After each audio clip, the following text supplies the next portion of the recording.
You ready? अस्सलाम वालेकुम, this is me doctor Khadija.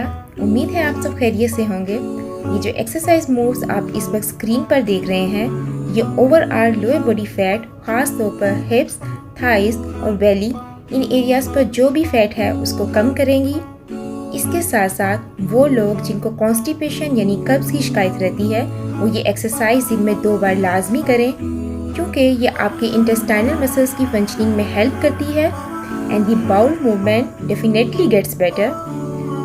Video ज़्यादा लंबी नहीं है, आप ये एक्सरसाइज अपने घर पर करें। एक्सरसाइज करेंगे तो आप चुस्त रहेंगे तो ही आप खुश रहेंगे।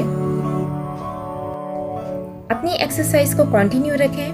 मैं मिलूँगी आपसे किसी नेक्स्ट वीडियो में। तब तक के लिए अल्लाह हाफिज़।